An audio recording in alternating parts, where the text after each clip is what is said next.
Oke, bismillahirrahmanirrahim. Assalamualaikum warahmatullahi wabarakatuh. Waalaikumsalam warahmatullahi wabarakatuh. Hello guys, good morning. How are you today? Good morning. I'm fine. Thank you. Okay, I'm good. Thank you for asking. So today we will talk and learn about game and stories. But before we start to our presentation, let me and my friend introduce ourselves. Hello, my name is Adinda Putri and my friend Sira Aulia Azahra, Bulannya, Siti Maimuna Tarongkona, Rika Andini, Rika Biasati. Okay, I think that's enough. So let's start to our first presentation.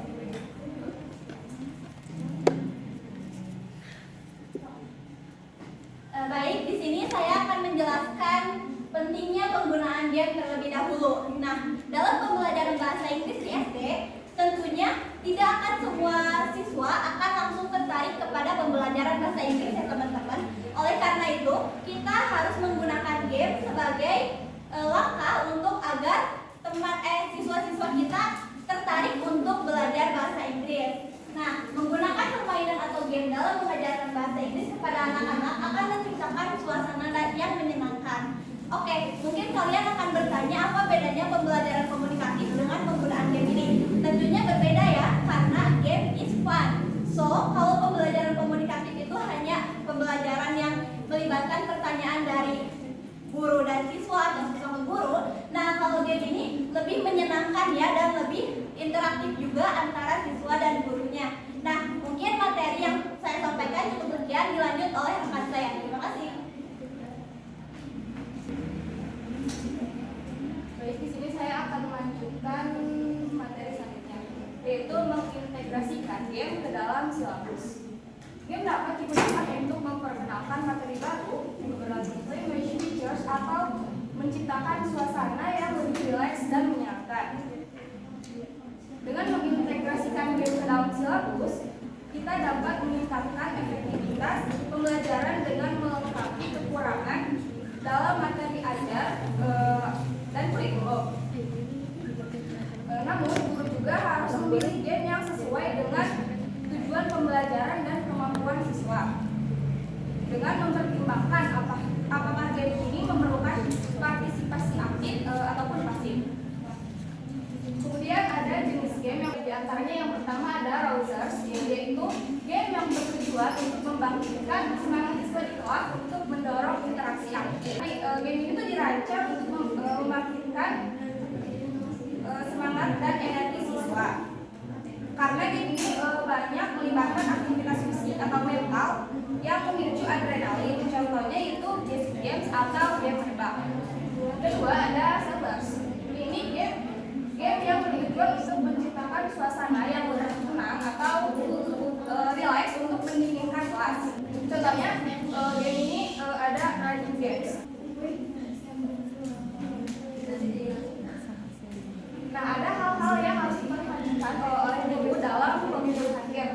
Yang pertama, game harus lebih sekedar menyenangkan. Di samping menyenangkan, game juga harus berfokus pada elemen dasar. Yang kedua, menerapkan aturan yang jelas dalam game. Jelaskan aturan game dengan demonstrasi agar siswa memahami aturan jelas tentang game tersebut.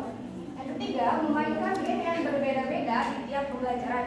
Jadi kita menggunakan gamenya tuh yang sesuai dengan tujuan pembelajaran, tetapi gamenya itu yang udah nggak umum lagi gitu, yang baru baru. Kemudian yang keempat, game diakhiri dengan keadaan peserta didik yang rileks. Jadi sebelum siswa ricu gitu, kita hentikannya itu pas siswanya masih rileks biar siswa itu tetap terkendali gitu. Kemudian yang kelima, berpikir ke depan. Nah, sebelum kita melakukan game, kita harus mempersiapkan dengan matang sebelum melakukan game.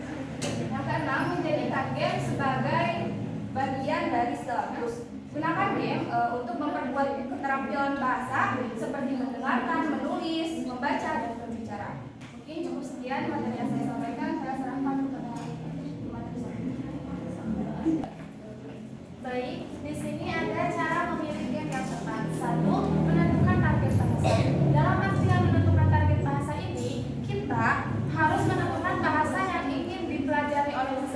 didik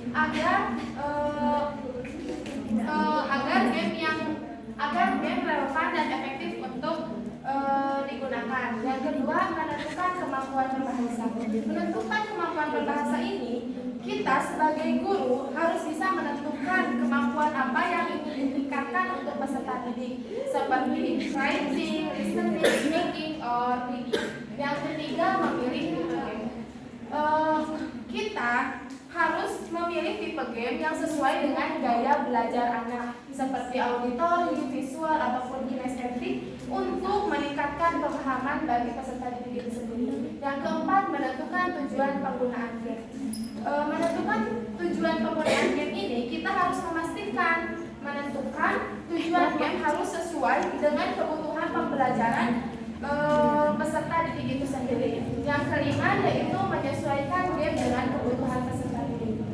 Dalam artian, hal ini sangat berpengaruh terhadap ketertarikan anak itu sendiri. Yang mana di dalam game, kita sebagai guru harus bisa mengetahui apakah game tersebut bisa membangkitkan motivasi minat anak ataupun apakah bisa mengembangkan keterampilan kognitif, sosial, ataupun emosional siswa itu sendiri. Kita juga sebagai guru harus bisa menyesuaikan tingkat kesulitan game tersebut.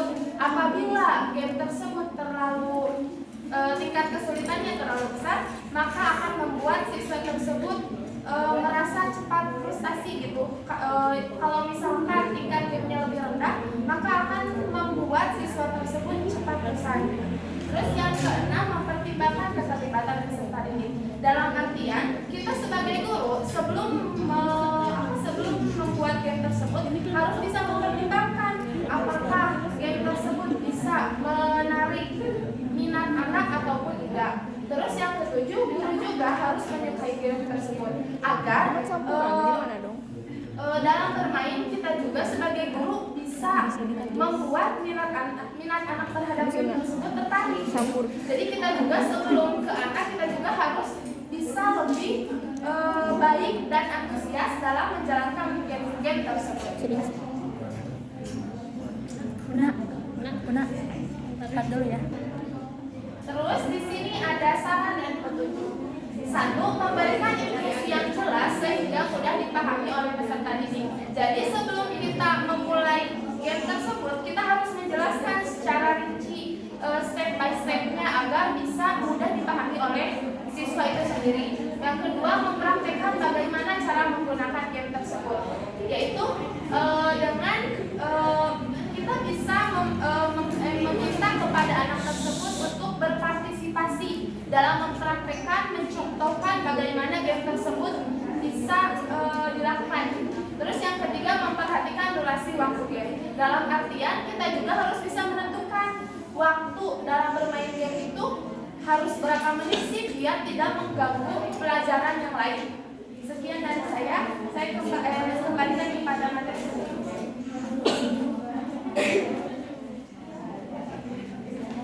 Oke guys, selanjutnya ada contoh-contoh game. Nah, ada banyak banget permainan dan juga media game yang bisa digunakan dalam pembelajaran bahasa Inggris. Yang mana permainan atau game tersebut harus disesuaikan lagi dengan tujuan pembelajaran itu sendiri. Apakah tujuan pembelajarannya itu untuk menambah kosakata baru ataupun membuat sebuah kalimat dan yang lainnya. Nah, di sini kelompok kami memberikan 4 contoh permainan atau game yang bisa digunakan dalam pembelajaran bahasa Inggris. Yang pertama yaitu ada game tebak kata. Game tebak kata ini tujuannya yaitu untuk menambah kosakata baru terhadap anak-anak. Untuk jenis permainannya sendiri, untuk persiapan permainannya sendiri yaitu guru akan memberikan satu hari itu satu kosakata kepada semua anak yang ada di kelas.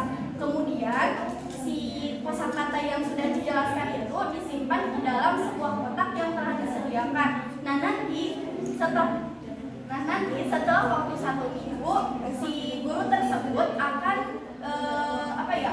membahas mengenai makna yang ada dalam kosakata tersebut dan juga kata kuncinya gitu.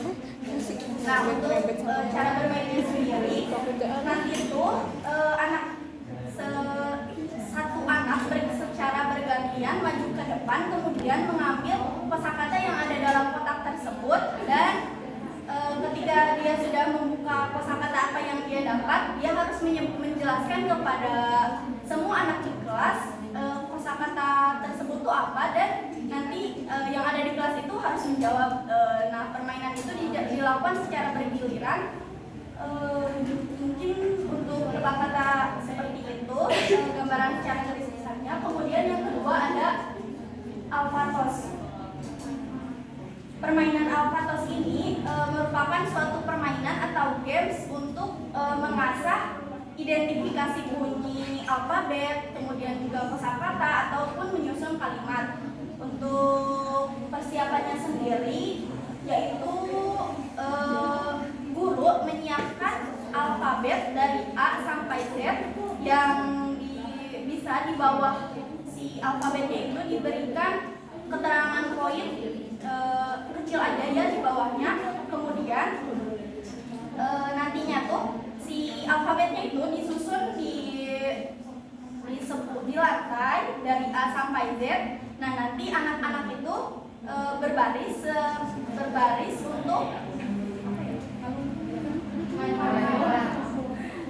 untuk melemparkan sebuah kertas yang sudah digulung. Kemudian ketika mengenai si alfabet misalnya A, kita harus menyebutkan sebuah kata dari yang berawalan dari huruf A tersebut. Kemudian yang ketiga itu ada tukang pos buta. Maksudnya dari tukang pos buta ini yaitu si anak-anak di semua kelas itu harus menulis surat random yang nantinya akan diantarkan melalui, misalnya si anak yang bagian sini disuruh untuk mengantarkannya itu menggunakan kereta. Nah, nanti si anak-anak tersebut harus berjejer seperti kereta dan mengantarkannya ke tujuan suratnya. Mungkin itu dari tukang pos buta. Kemudian yang keempat ada close your eyes.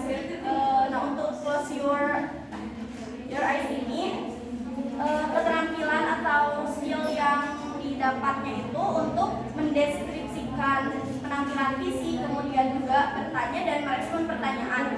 Untuk cara bermainnya sendiri, misalkan nih ada satu anak disuruh maju ke depan, kemudian si anak tersebut oleh gurunya itu disuruh untuk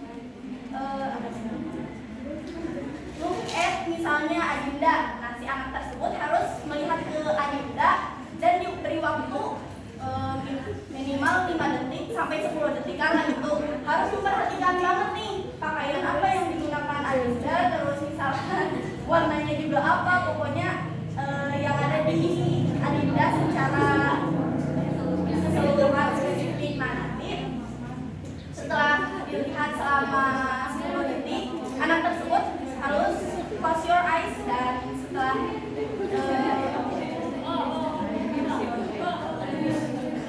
setelah mata siswa tersebut tertutup, tanyakan sebuah pertanyaan sama gurunya. Misalnya Nuri, coba kamu sebutkan kemeja warna apa yang dipakai oleh Adinda. Nah, seperti itu. Tapi dalam bahasa Inggris gitu, supaya mengasah juga untuk kemampuan berbicara bahasa Inggrisnya. Untuk contohnya sekian. Nah, di sini kami ada akan mempraktekkan satu permainan yaitu alfatos. Nah, kami meminta 4 orang untuk memainkannya. 4 orang ya guys. Selagi maju yang mau.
Jadi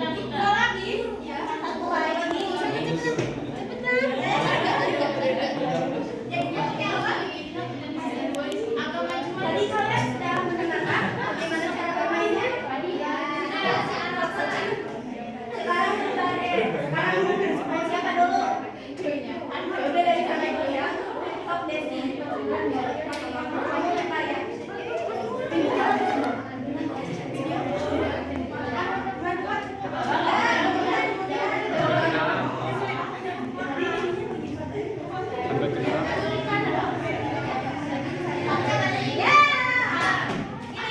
K. K. Edi. Kata yang berawalan dari D dalam bahasa Inggris. Mau apa aja, mau warna, mau hewan, dog gak sih? Ya. Ayo selanjutnya boleh sini. Pegang dulu aja jangan dulu sampai keluar.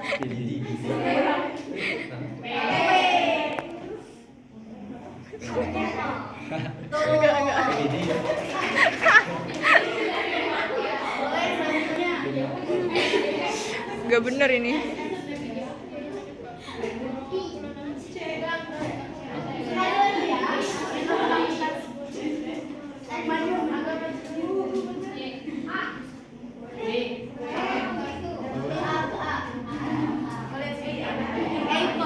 Yeay.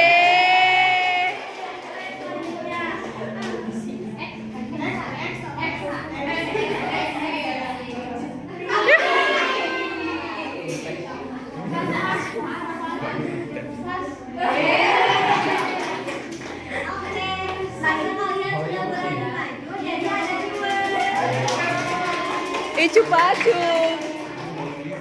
Icu pacup. Yeay. Nah teman-teman, itu sebenarnya hanya sebagai contoh kecilnya saja. Permainan ini misalnya mau digunain di kelas yang kelas atas, misalnya dari kelas 4 sampai di kelas 6. Nah itu bisa kalian apa ya? Jadi yang ditanyainnya itu berupa kalimat gitu biar kemampuan mereka juga semakin terasa. Mungkin untuk contoh-contoh game sekian, untuk selanjutnya saya serahkan kepada pemateri selanjutnya.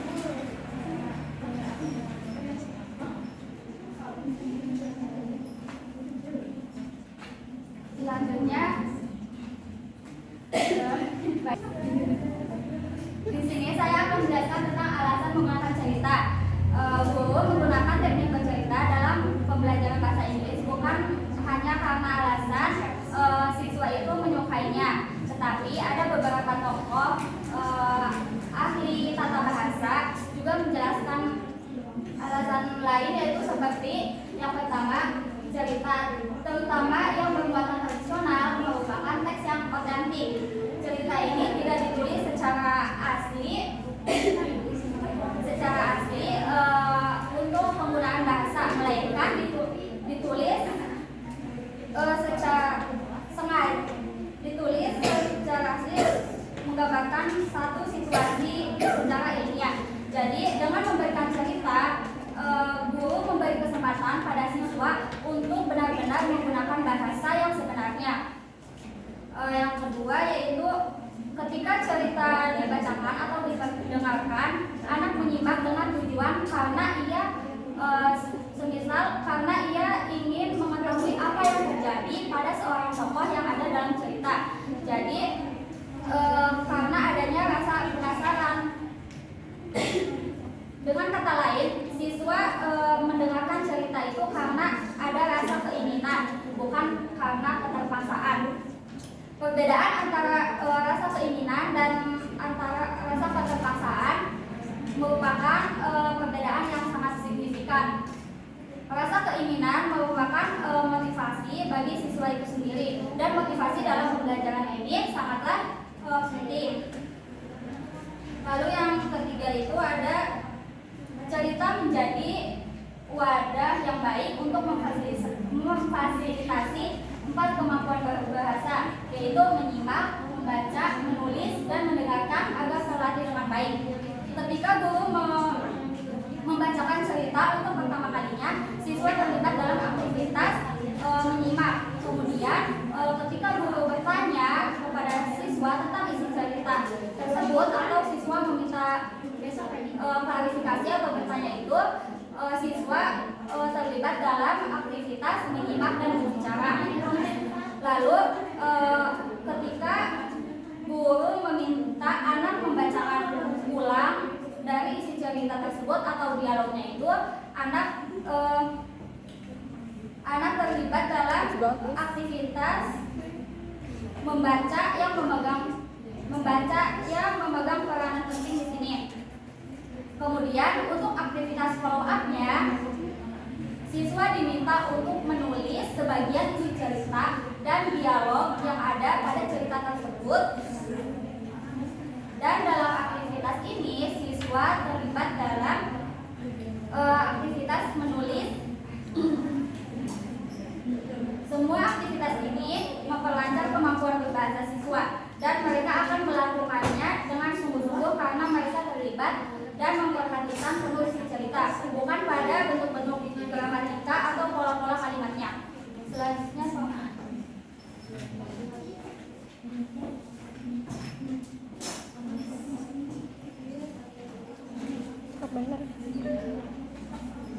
selanjutnya saya akan menjelaskan mengenai cerita yang digunakan.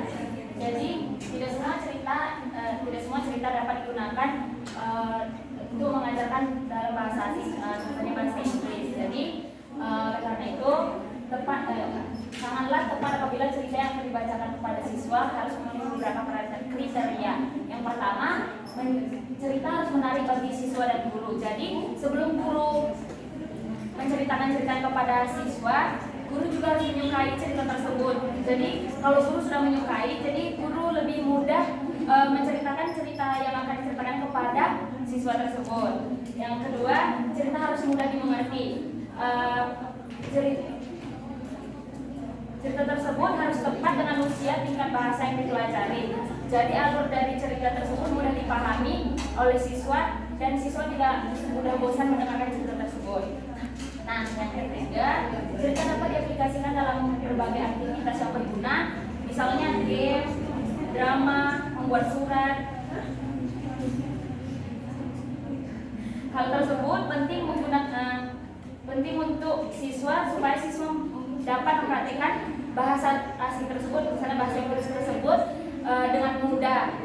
Nah, yang keempat, cerita tidak begitu panjang karena kalau cerita ini disampaikan guru terlalu panjang, siswa akan kesulitan untuk memahami. Juga siswa akan cepat bosan. Nah, yang kelima, cerita harus tepat secara kultur. Jadi guru dapat membuat adaptasi jika beberapa bagian cerita sulit dimengerti karena adanya perbedaan kultur antara siswa dengan cerita. Jadi si gurunya juga harus menyampaikan kayak pesan-pesan yang ada di akhir cerita. Jadi si siswanya juga bisa mempraktekkan pesan-pesan tersebut ke dalam kehidupannya sehari-hari. Nah, yang keenam, cerita harus memiliki alur yang jelas dan menarik. Guru juga harus memperkenalkan pada bagian awal karakter tokoh yang ada dalam cerita, alurnya dan juga konflik-konflik yang ada pada cerita supaya siswa lebih paham. Dan yang terakhir, cerita tersebut memiliki pengulangan yang alamiah untuk mendorong siswa berpartisipasi. Penting diingat bahwa banyak siswa yang kalau diungkapkan hanya sekali pasti cepat mudah lupa. Jadi guru harus menjelaskan dengan jelas dan berulang-ulang agar siswa mudah ingat. Terima kasih, sekian dari saya. Saya lanjutkan. Selanjutnya ada cara menyampaikan cerita. Nah, cara menyampaikan ini terdapat dua cara, yaitu dengan menceritakannya atau telling dan membacanya atau reading.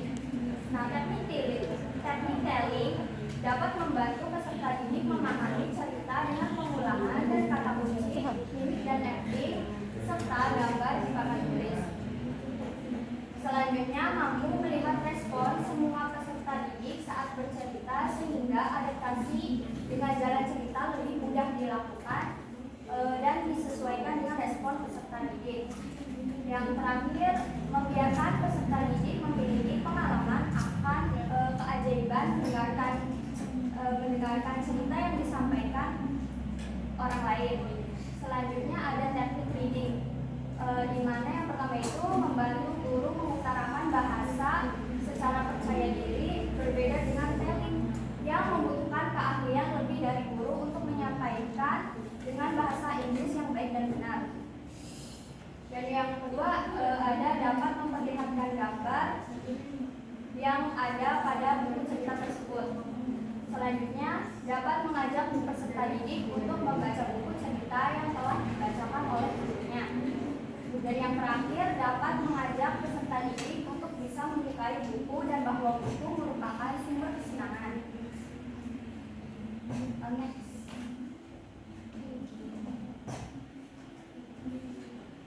Saat membaca cerita, di mana saat membacakan kepada anak-anak ada beberapa hal yang harus dipertimbangkan. Yang pertama itu guru harus membaca secara perlahan dibandingkan jika ia membacanya sendiri. Yang selanjutnya guru harus sering menanyakan kepada peserta didik apakah mereka mengerti jalan ceritanya dan untuk mempertahankan situasi agar tetap kondusif. Selain itu, sesekali juga berhenti untuk memberikan kesempatan peserta didik menebak jalan cerita berikutnya. Yang terakhir, guru harus memperlihatkan gambar yang ada dalam buku dan menghubungkannya dengan cerita. Peserta didik dapat menebak gambar arti kata yang diutarakan. Selanjutnya, saat bercerita. Menceritakan cerita atau telling a story bukanlah membacakan cerita tanpa melihat buku. Artinya, guru tidak menghafal cerita tersebut dan tidak menyampaikannya secara sederhana kepada peserta didik. Melainkan, guru harus mengetahui cerita tersebut secara baik sehingga saat ia menceritakannya kepada peserta didik, cerita tersebut terlihat seperti hidup dan seolah-olah nyata serta seakan dapat dilihat dan dibayangkan oleh peserta didik. Nah, jika hal ini terjadi, maka si pendengar seakan-akan terlibat masuk ke dalam cerita tersebut. Berikut beberapa hal yang harus diperhatikan saat melakukan storytelling. Yang pertama itu guru harus banyak melakukan gerak tubuh atau gestur, intonasi, demonstrasi, aksi, dan berbagai ekspresi untuk menyebutkan arti apa yang sedang ia katakan. Yang kedua, guru bebas menambah kata atau mengubah frase dan kalimat bila dianggap akan mengakibatkan munculnya kesan menarik bagi peserta didik. Nah, guru pun bebas menanyakan pertanyaan untuk menjaga perhatian peserta didik agar tetap terfokus dan mencegah dari salah paham. Yang ketiga, guru dapat menggunakan alat bantu visual seperti wayang-wayangan, boneka, atau gambar untuk memperkenalkan para tokoh, terlebih bila dijumpai banyak tokoh. Yang terakhir, lebih baik guru tidak memegang buku atau mempersiapkan catatan saat melakukan storytelling. Sekian.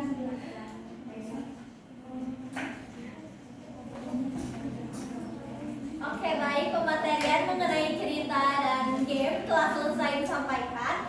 Untuk sekarang, sesi tanya jawab. Apakah ada yang ingin bertanya?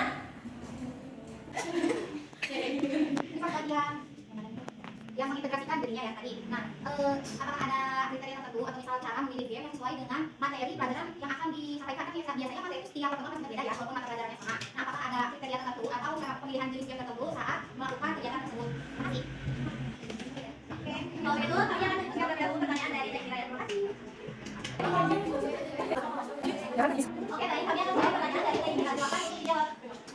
Baik, bisa dijawab. Kan tadi Teh Indira menanyakan bagaimana kriteria tertentu atau cara mengintegrasikan permainan ke dalam materi yang tersebut. Jadi kita nanti misal pada minggu pertama misal kita tuh pembagian materinya itu tentang hobi. Terus nanti kita tuh bikin game tuh kayak kita menyebutkan atau misalkan bawa alat atau media seperti raket buat hobinya badminton atau bawa bola sebagai sepak bola gitu. Nanti si anaknya mungkin bisa mengucapkan hobi itu apa gitu kayak tapi dalam bahasa Inggris gitu. Jadi kayak misalkan dia tuh kita tuh bikin beban dulu nih hobinya ada hobi badminton, hobi sepak bola, hobi masak misalnya. Nah nanti kita bawa media itu kayak wajan, spatula atau atau ya media-media buat hobi itu, nanti si anak suruh misalnya suruh menjelaskan hobi itu apa, nama hobi itu apa gitu.